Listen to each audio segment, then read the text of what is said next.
হে দুনিয়ার মানুষ, তোমরা কি জানো ইতিহাসের পাতায় এমন এক বাহাদুর ছিলেন যার পায়ের আওয়াজ শুনলে আসমানের ফেরেশতারাও সম্ভ্রম করতেন, যার হুঙ্কারে আরবের মাটি থর থর করে কেঁপে উঠত। কিন্তু আজ আমি কোনো সাধারণ বীরের গল্প বলতে আসিনি। আমি সেই মহান সত্তার কথা বলবো যাকে দেখে দুনিয়ার মানুষ তো দূরের কথা, স্বয়ং ইবলিশ শয়তানও ভয়ে পথ বদলে ফেলত। কে সেই ব্যক্তি যার ভয়ে শয়তান থর থর করে কাঁপত, যার ইমানের তেজের সামনে জাহান্নামের আগুনও যেন নিভে যেত? তিনি আর কেউ নন, তিনি হলেন ইসলামের দ্বিতীয় খলিফা আল ফারুক হজরত ওমর ইবনুল খাত্তাব রাদিয়াল্লাহ। আজ শুনুন তার সেই লোমহর্ষক কাহিনী, যা শুনলে আপনার চোখের পানি আটকে রাখা দায় হবে। আরবের মরুভূমি তখন তপ্ত, জাহিলিয়াতের অন্ধকারে ডুবে আছে মানুষ। কিন্তু সেই অন্ধকারের বুক চিরে জন্ম নিলেন এক সিংহ পুরুষ, নাম তার ওমর। লম্বায় তিনি ছিলেন সবার চেয়ে দীর্ঘ, গায়ের রং ছিল উজ্জ্বল, আর দু চোখে ছিল এমন এক তেজ যা দেখলে মনে হতো যেন দুটি জ্বলন্ত সূর্য।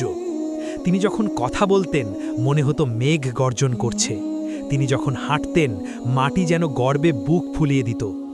কিন্তু এই ওমর যখন ইসলাম গ্রহণ করলেন তখন কি ঘটল জানেন? রাসূলুল্লাহ সাল্লাল্লাহু আলাইহি ওয়াসাল্লাম একদিন তার সাহাবীদের দিকে তাকিয়েছিলেন। হঠাৎ তার নজরে পড়ল ওমর রাদিয়াল্লাহ। দয়ার নবীজির ঠোঁটের কোণে ফুটে উঠল এক স্বর্গীয় হাসি। তিনি বললেন, ওমর, ও খাত্তাবের পুত্র, সেই সত্তার কসম যার হাতে আমার প্রাণ, শয়তান যখনই তোমাকে কোনো রাস্তা দিয়ে চলতে দেখে সে তখন ওই রাস্তা ছেড়ে অন্য রাস্তা ধরে পালায়। সহিহ বুখারী ও মুসলিম। চিন্তা করুন, একবার ভাবুন তো, যে শয়তান হজরত আদম আলাইহি ওয়াসাল্লামকে ধোঁকা দিয়েছে, যে শয়তান হাজার হাজার বছর ধরে মানুষকে পথভ্রষ্ট করছে, সেই শয়তান একজন মানুষকে দেখে ভয় পায় কেন? কি ছিল ওমরের মাঝে? ওমরের জীবন ছিল এক খোলা তরবারি। তার অন্তরে আল্লাহর ভয় এতটাই প্রবল ছিল যে সেখানে শয়তানের কুমন্ত্রণার তিল পরিমাণ জায়গাও ছিল না। একদিনের ঘটনা, মদিনার অলিতে গলিতে খবর রটে গেল, ওমর আসছেন, ওমর আসছেন। মানুষ তো মানুষ, মনে হতো যেন বাতাসও থমকে দাঁড়িয়েছে। শয়তান ওত পেতে থাকত মানুষের অন্তরে ওয়াসওয়াসা দেওয়ার জন্য।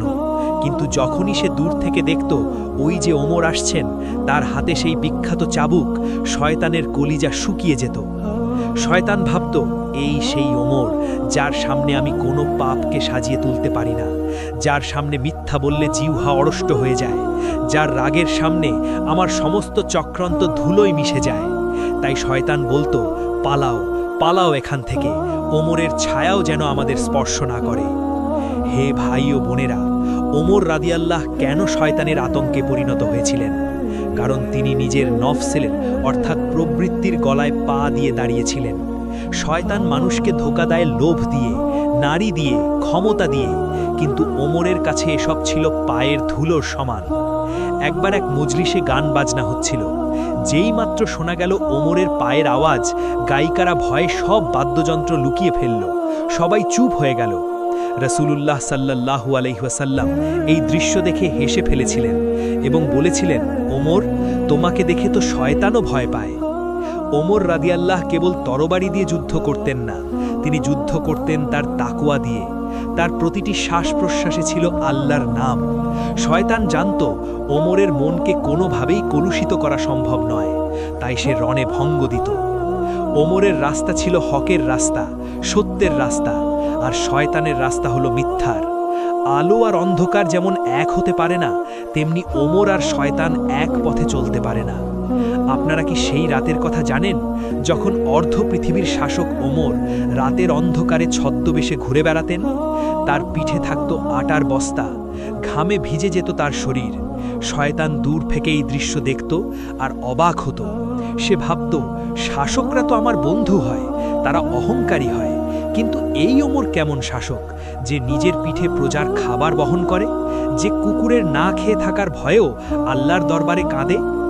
এমন পবিত্র হৃদয়ের সামনে দাঁড়ানোর সাহস ইবলিশের কোথায়?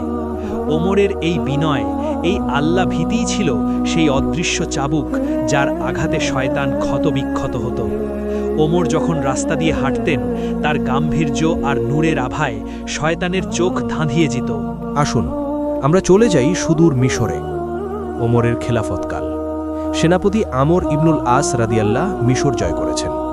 কিন্তু হঠাৎ এক মহাবিপদ। মিশরের নীলনদ শুকিয়ে গেছে, পানি নেই, ফসল নেই, চারদিকে শুধু হাহাকার। মিশরের প্রাচীন প্রথা ছিল শয়তানি প্রথা। তারা বিশ্বাস করত নীলনদকে সন্তুষ্ট করতে হলে এক সুন্দরী কুমারী নারীকে জীবন্ত উৎসর্গ করতে হবে। শয়তান এই কুসংস্কারের মাধ্যমে মানুষকে শিরকের পথে নিয়ে যাচ্ছিল। মানুষ ভাবত নদী বুঝি জীবন্ত কোনো দেবতা। সেনাপতি আমর ইবনুল আস চিঠি লিখলেন খলিফা ওমরের কাছে।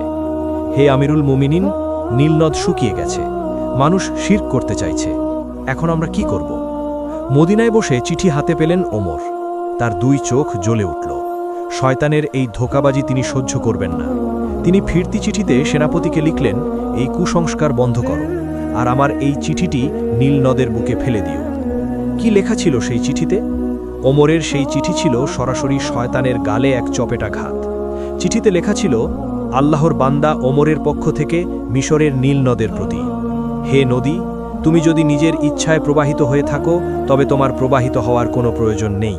আর যদি এক ও অদ্বিতীয় আল্লাহ তোমাকে প্রবাহিত করেন তবে আমি সেই মহান আল্লাহর কাছে প্রার্থনা করছি তিনি যেন তোমাকে প্রবাহিত করে দেন। চিঠিটি নদীর বুকে পড়া মাত্রই এক অলৌকিক ঘটনা ঘটল।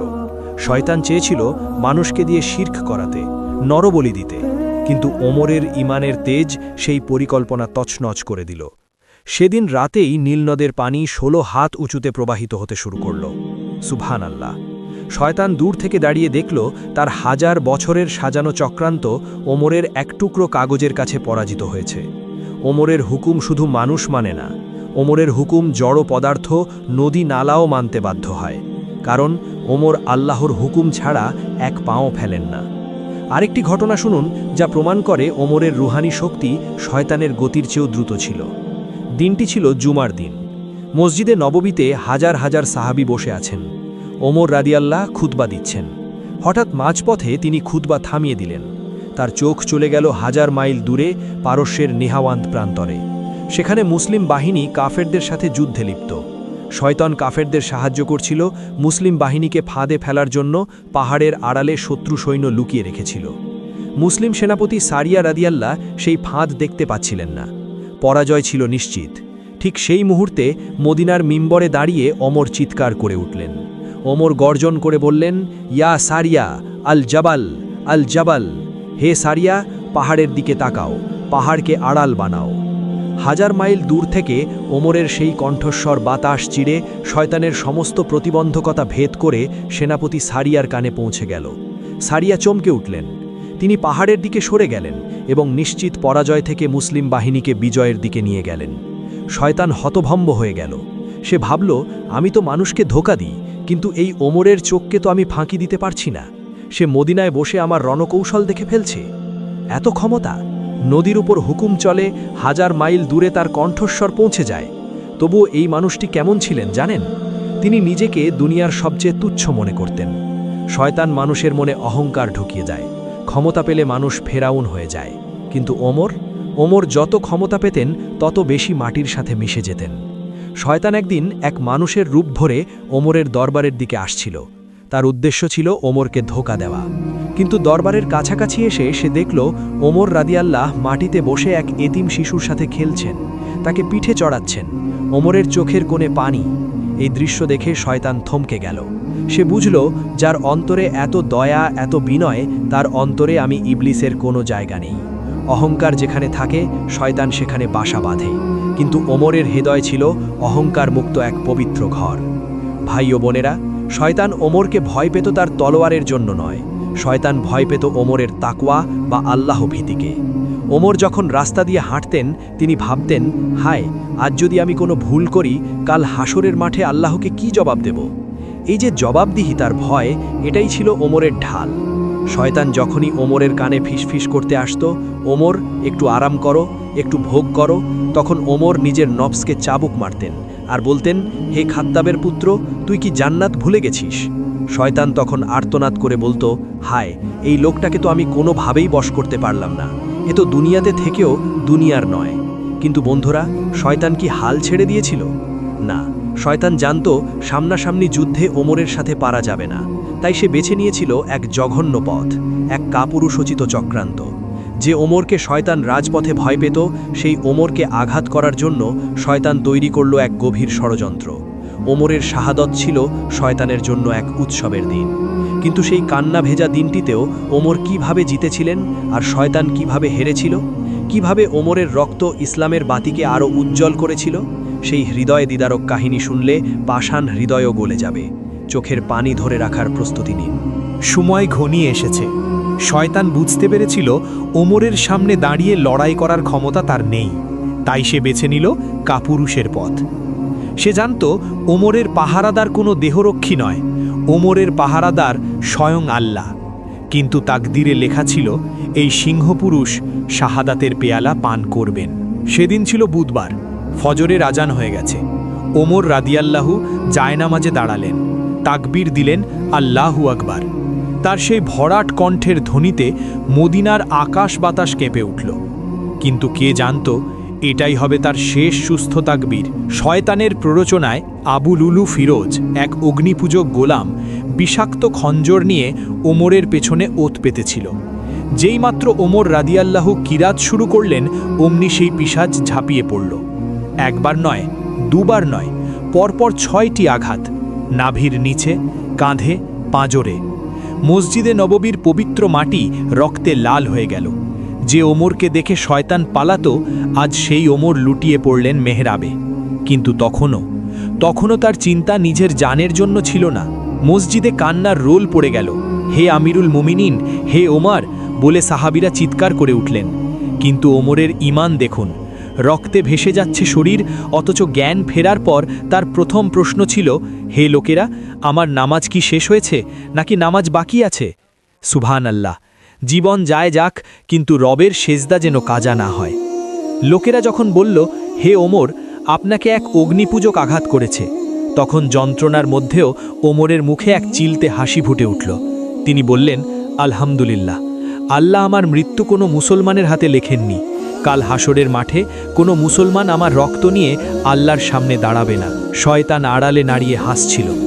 সে ভাবছিল আজ ইসলামের আলো নিভে যাবে, ওমরের পতনে মদিনা এতিম হয়ে যাবে। কিন্তু সে জানত না, ওমরের রক্ত ইসলামের শিকড়কে আরও মজবুত করে দিয়ে যাচ্ছে। মৃত্যুর সময় ঘনিয়ে এলো। অর্ধ পৃথিবীর শাসক ওমর, যার ধমকে রোম পারস্যের রাজারা কাঁপত, আজ তিনি মৃত্যুশয্যায়।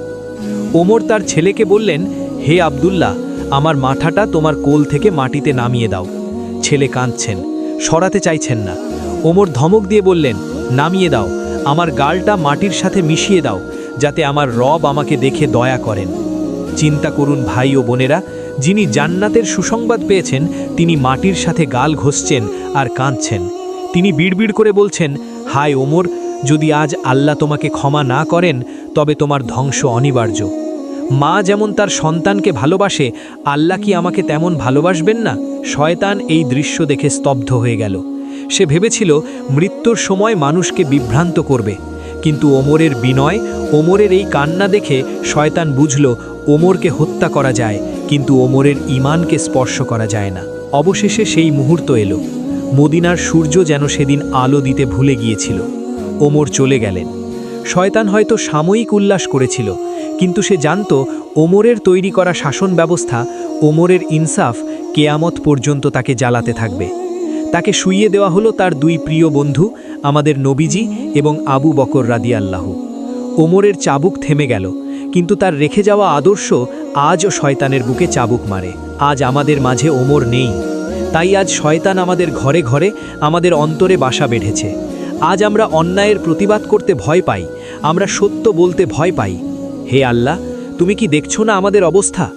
আজ ফিলিস্তিন থেকে শুরু করে পৃথিবীর প্রতিটি প্রান্তে মুসলিমরা নির্যাতিত। কেন জানেন? কারণ আমাদের মধ্যে সেই ফারুক নেই, আমাদের মধ্যে সেই ওমরের হুঙ্কার নেই, যা শুনে শয়তান পালাবে।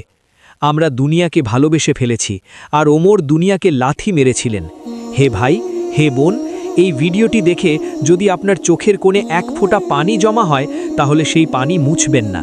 ওই পানি দিয়ে আল্লাহর কাছে তওবা করুন। শয়তানকে আপনার অন্তর থেকে বের করে দিন। ওমরের মতো সাহসী হন। মনে রাখবেন, ওমর মরে যাননি। যতক্ষণ ওমরের আদর্শ আমাদের বুকে আছে, ততক্ষণ শয়তানও আমাদের দেখে ভয় পাবে। আসুন আমরা আমাদের ভেতরের ওমরকে জাগিয়ে তুলি। আসুন আমরা আবার সেই সোনালি দিন ফিরিয়ে আনি। হে আল্লাহ, তুমি আমাদের ওমরের মতো ঈমান দাও। আমাদের মাফ করো, আমাদের মাফ করো।